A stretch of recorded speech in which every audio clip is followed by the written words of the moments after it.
nombre del Padre, del Hijo y del Espíritu Santo. Amén.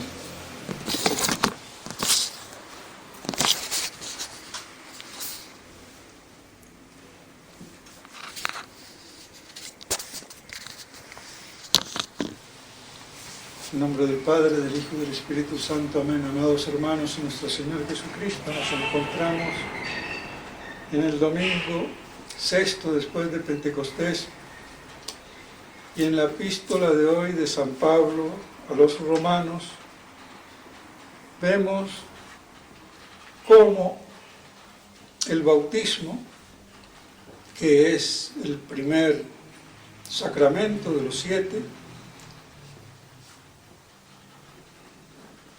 está relacionado, como todos los demás, pero de una manera muy singular, con la muerte de nuestro Señor en la cruz. En realidad, todos los sacramentos derivan de la cruz, y el que deriva directamente es la Eucaristía, que no es la comunión, esa es una participación al sacrificio.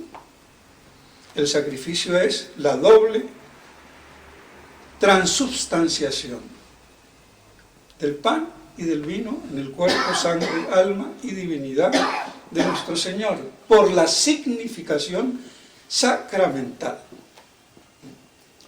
que no son solamente las palabras, sino también la significación que le da el sentido a las palabras, porque no es lo mismo la transubstanciación pura y seca, pan en cuerpo, vino en sangre. También tiene que ser significado el sacrificio, la parte inmolatriz que produjo la muerte, y por ende la separación del cuerpo de la sangre en la cruz derramada.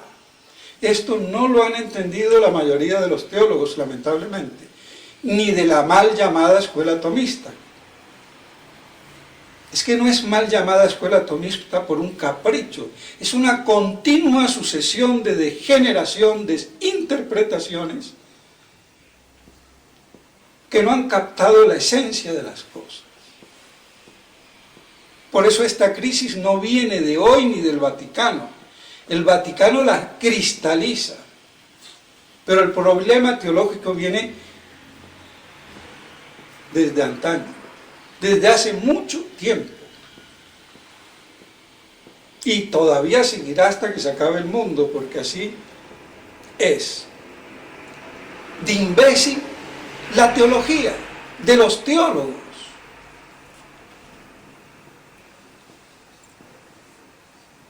Y por eso la multiplicación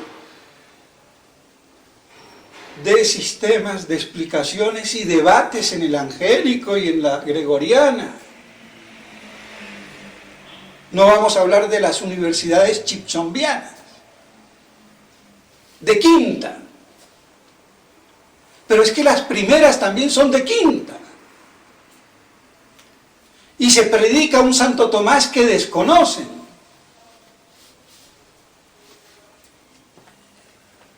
Y por eso, para resumirlo, no les parece,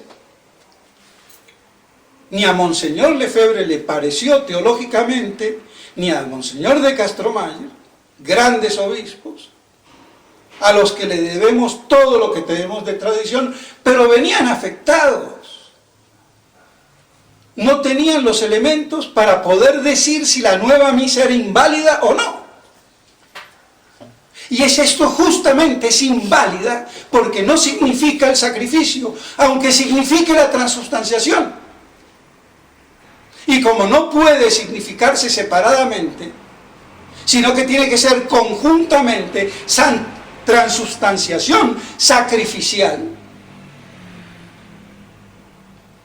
que es la que expresa la muerte realizada en la cruz, que es lo que se renueva, se vuelve a producir sacramentalmente, habiendo sido una sola vez por toda la eternidad, pero reproducida, vuelta a confeccionar sacramentalmente. Porque si se volviera a confeccionar sacrificialmente, físicamente, sería otro sacrificio de Cristo, no el de la cruz 1, sino será el de la cruz 2. Y es el mismo sacrificio, y no es otro. Entonces la significación sacrificial y de la transubstanciación. Por eso tienen que ser todas las palabras y no solamente las primeras, que tienen que estar o en la consagración del pan o en la consagración del vino. Y Santo Tomás dice, conviene más que esté del lado del vino, porque el vino, la sangre,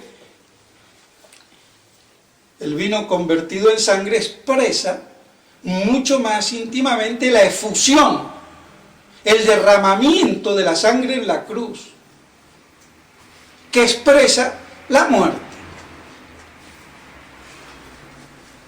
Y por eso se consideraba la sangre principio o fuente de vida. Sí, de vida física, porque le saco la sangre a alguien y lo mato. Así de claro. Pero el principio de vida está en el alma. Pero bueno, entonces, por eso tiene que significarse esa inmolación. Entonces es una transubstanciación sacrificial, y no de la sangre corriendo en las venas del niño Jesús, ni la sangre derramada con la circuncisión.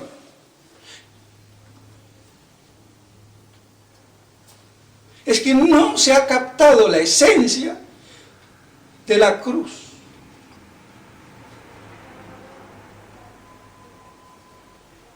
Y su aspecto sacrificial, por separar pedagógicamente Eucaristía de sacrificio. Y la gente entonces cree que la Eucaristía es la comunión. No, es la participación al sacrificio. Y antiguamente no me podía comer yo en el mercado, comprar las viandas sacrificadas si no mataran al toro, o a la becerra, o a la vaca, o a la que fuera. Y el sacrificio que muestra el dominio de Dios sobre todo y sobre la vida y muerte de todo ser que camina y corre. Entonces ahí es donde está la inmolación de nuestro Señor.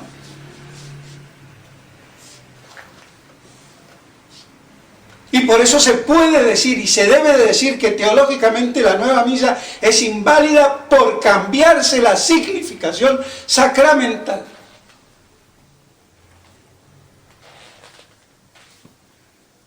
Pero esto no lo van a entender muchos, y no lo entienden muchos. Ni los tosistas, ni la fraternité, ni la chichité. Y quiero ver, a ver que me salga alguno de ellos a discutir.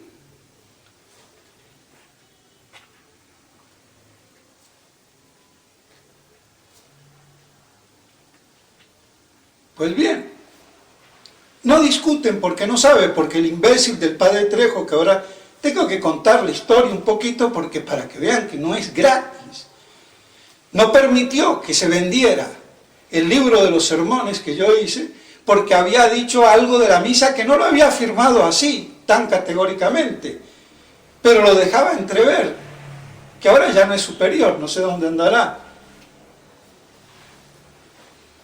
Como si él tuviera la evidencia de que la nueva misa es válida. Y herético lo contrario, porque yo no puedo prohibir un libro así nomás. Pero eso es lo que aprenden en los seminarios. Y en el DECON, y siguen aprendiendo eso. Entonces queda claro. Pues bien, así entonces el bautismo es la muerte, como lo dice San Pablo. Por eso antiguamente era de inmersión, que representaba más la inmersión, la muerte. Después, para facilitar, se hizo pues con la ablución. Entonces es en la muerte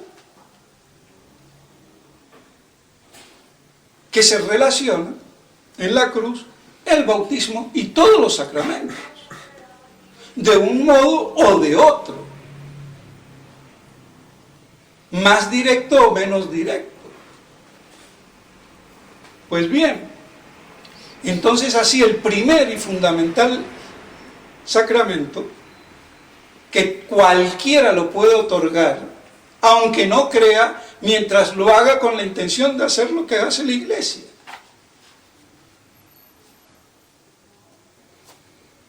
Más fácil no puede ser, pero tiene que tener la intención de la Iglesia, y no de la Iglesia protestante o de la Iglesia china, de la Iglesia universal, la católica, la única que fundó Cristo. Por eso, si yo pienso que la Iglesia que fundó Cristo es la de Lutero y no la de la católica, el bautismo es inválido. Ojo.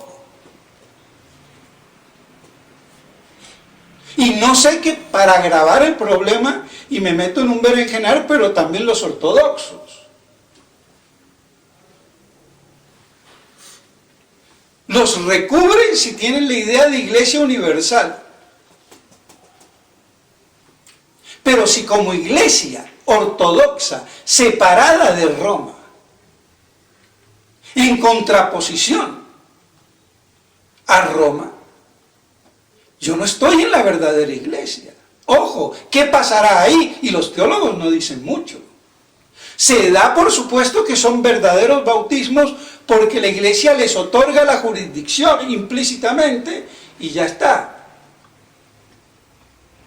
Y como cualquiera puede bautizar. Pero hay que ver qué iglesia es.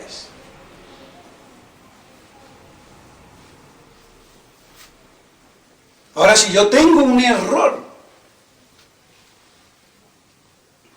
y confundo la falsa iglesia con la verdadera iglesia, pero me remito a la iglesia de Dios sin determinar, sin precisar, pues puedo zafar.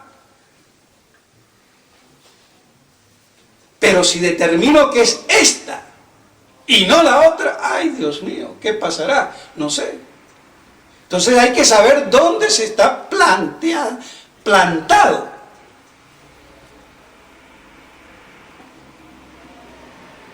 Porque con la nueva iglesia posconciliar pasa lo mismo.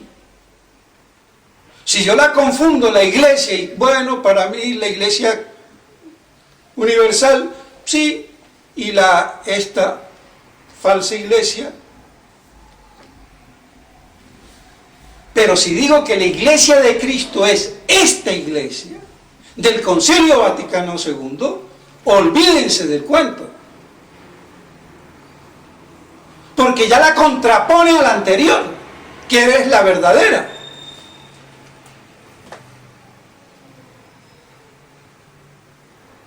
Entonces hay errores que pueden ser subsanados, pero cuidado, porque cuando yo determine, como pasa con la libertad, en un objeto concreto, el fin último, falsificándolo, peco. Salvo si creo que está en consonancia con el fin último, ahí ya no peco, me equivoco. Peco materialmente, pero no cometo pecado mortal. Es que está en todo esto el juego. Y por eso las conciencias las juzga Dios. Pero los principios son los principios.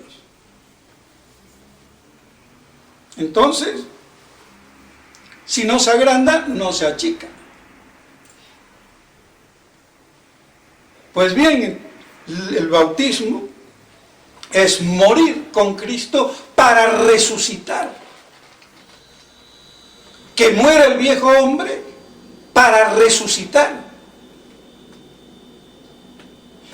Por lo menos espiritualmente, porque la resurrección corporal y física queda para el último.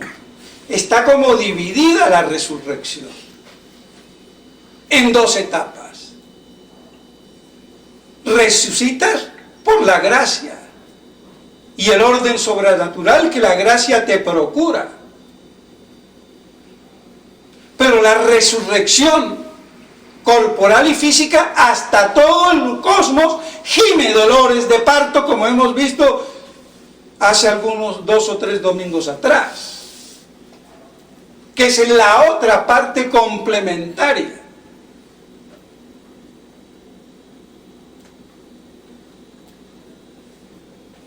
Entonces vemos el profundo significado y el misterio inefable de los sacramentos y del bautismo, que nos hace miembros de la Iglesia como cuerpo místico de Cristo, en la gracia de Cristo, que debe permear a todo hombre que viene a este mundo,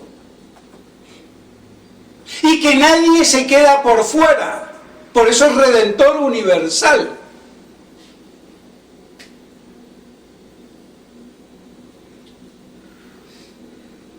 Por eso, y me meto en otro lío, pero me gusta meterme en líos porque hay que aclarar las cosas.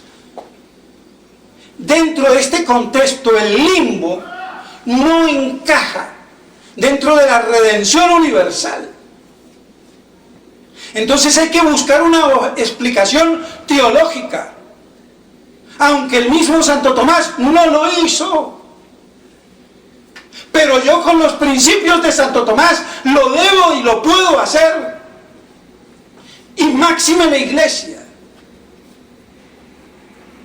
Pero lo planteo para que se lo replanteen los doctoritos y teologuitos de la tradición, porque de los modernistas ni chicha ni limonada, esos no saben ni qué son.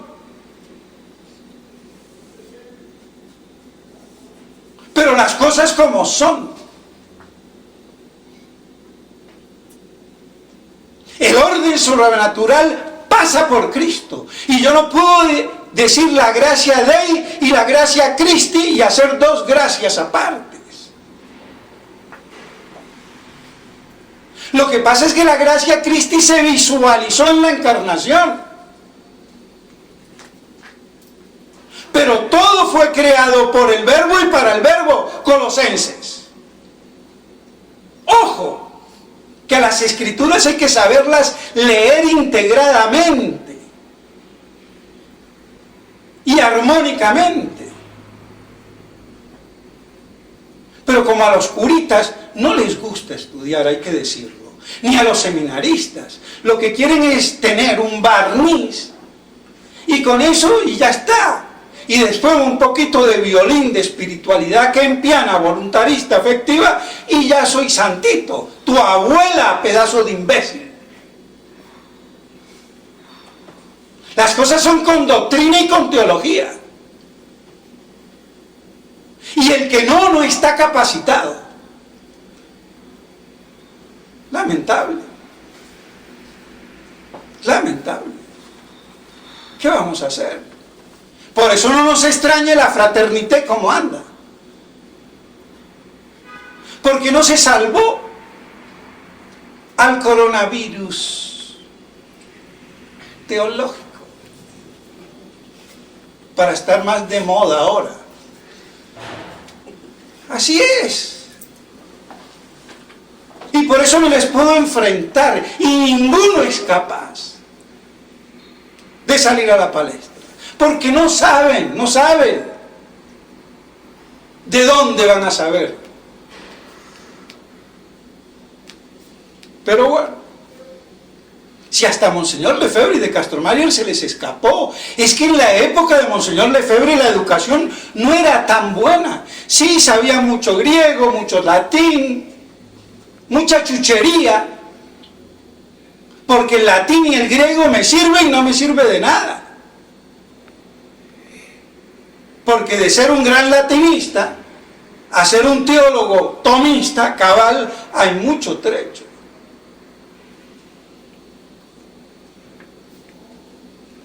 Así de claro.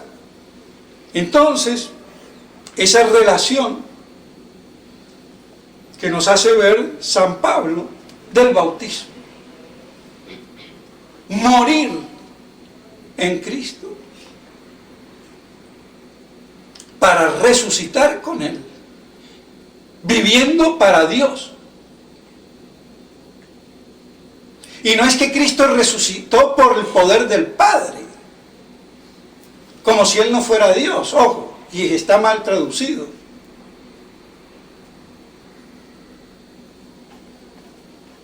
Sino por la gloria o para la gloria del Padre, que es mucho mejor decirlo así.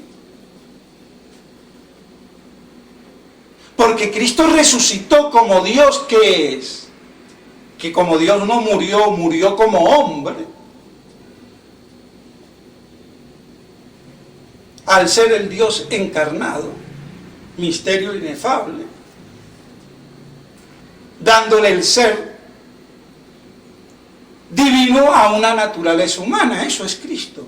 El ser divino de la segunda persona en una naturaleza humana, subsistente en el verbo, en la persona divina, sin persona humana. Porque la naturaleza intelectual no es la que personifica, como cree de nuevo la mal llamada escuela atomista, que es cayetano-wagnesiana, sino el subsistir propio en una naturaleza inteligente, humana o angélica, que es distinto. ¿Para qué sirve la filosofía, la metafísica? Para poder hablar de esto con propiedad. Y así todos nos quedamos cortos.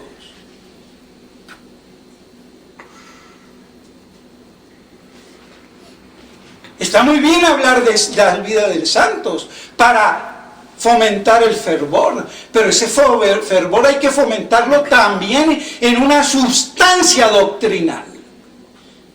¿Qué es lo que forma el misterio de Dios y de toda su expansión? Como es la encarnación, por ejemplo, y la iglesia su consecuencia.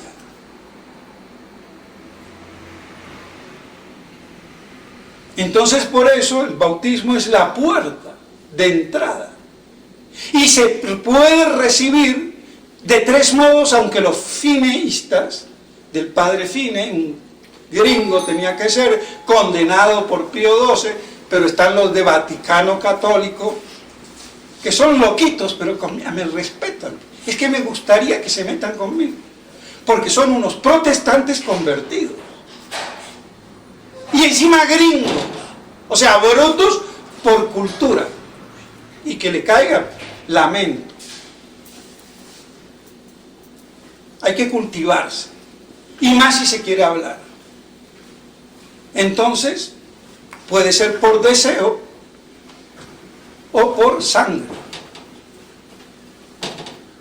Por eso el catecúmeno, que muere antes de bautizarse, pero desea fervientemente el bautismo y lo están preparando, si le cae una piedra o le echan un flechazo o lo matan, no se condena.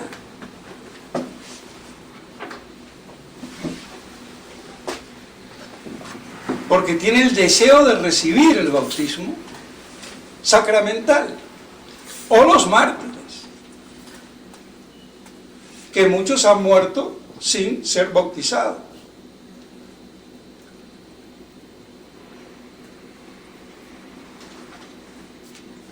Pues bien, entonces, de ahí la importancia de esta epístola referente al bautismo. Y para que vivamos, como decía Monseñor Lefebvre y San Luis María Griñón de Montfort, todo el despliegue de la gracia y de la santificación y de la vida espiritual es crecer en esa fe del bautismo, en esa expansión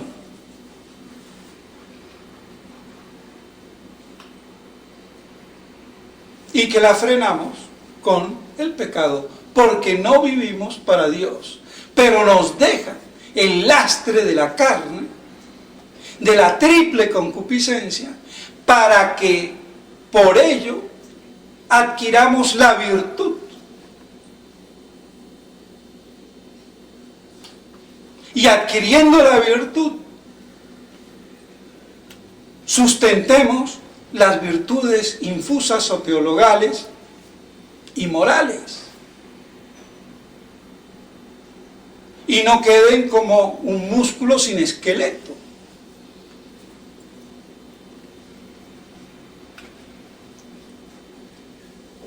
Por eso el orden natural y el orden sobrenatural están imbrincados.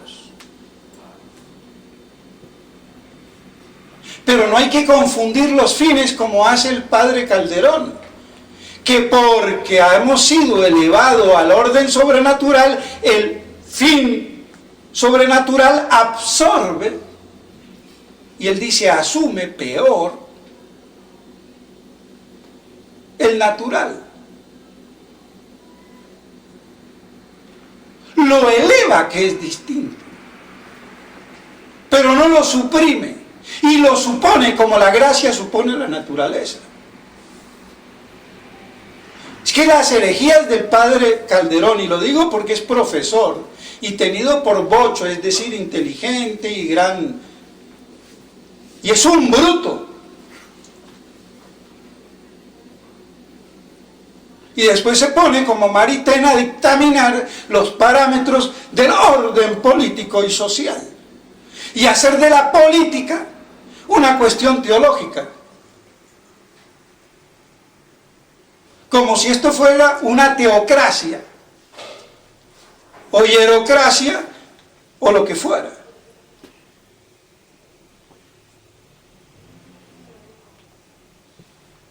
Y me pregunto si ahí no le salen los genes judíos, porque el apellido Calderón es judío, y el tío del padre Calderón, Pedro, creo que se llama, o Abelardo, gran matemático, honorado en Israel. Aunque su papá era un muy buen católico, y decía a estos judíos, perdónenme, de M, un hombre que se bautizó a los 28 años, y al cual respeto mucho porque don Rubén Calderón, si era de origen judío, era un verdadero católico. Porque eso poco importa el origen de sangre. Lo que interesa es ser bautizado en la sangre de Cristo. Pero a mí me puede salir un hijo, un nieto, un tataranieto, que judaice. Porque queda el declive. Así como queda la concupiscencia después de la gracia. Queda el concepto psicológico judaico de ver el mundo y el cosmos. Y por eso les nace ver la parte sociológica del imperio de este mundo, que es lo que le interesa a los judíos.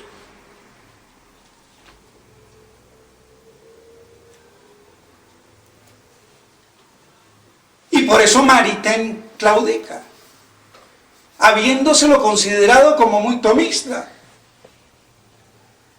Entonces al padrecito Calderón le puede pasar lo mismo, es que le pasa lo mismo con ese libro.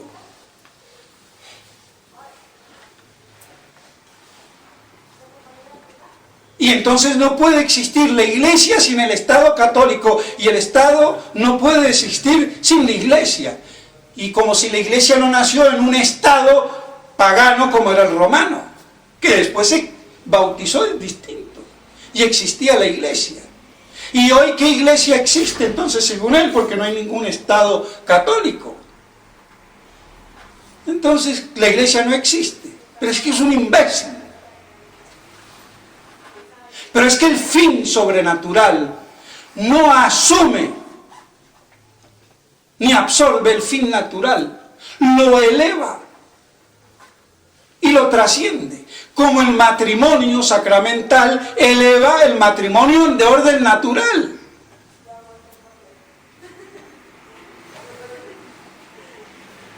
Es que está en toda la teología. Y si yo no entiendo eso, no entiendo nada. Ahora, no entiendo cómo un hombre inteligente caiga en esos errores. Es que él no es teólogo, él era físico nuclear. Y yo me desformo físico-matemáticamente cuando me especializo para el concepto mental metafísico. Porque estoy en un orden superior al segundo grado de abstracción. Y mal llamado tercer grado de abstracción, que es la separación metafísica. Y aunque muchos no me entiendan, los que se las dan de entendido y oigan, vean. Porque yo no hablo por hablar. Pero si yo estoy en el segundo piso, por más que me dé con el techo en la cabeza, no llego ni a la planta de los pies del que está en el tercer piso. Eso le pasa a los matemáticos y a los físicos matemáticos y a los biólogos y a toda la ciencia natural. Así de claro. Pero bueno, cortemos aquí porque no nos podemos extender. Pero retengamos entonces la trascendencia e importancia del bautismo. Y cómo podemos ser bautizados en nuestra propia sangre, si se muere por Cristo. Por esa relación del derramamiento de la sangre en la cruz. Entonces, vivir, como decía Monseñor Lefebvre, siguiendo, porque hay un parentesco paternal, y valga la redundancia, porque puede haber un parentesco que no sea paternal, hasta puede ser medio legal o medio político, o cuadlátere por vías colaterales y no directo.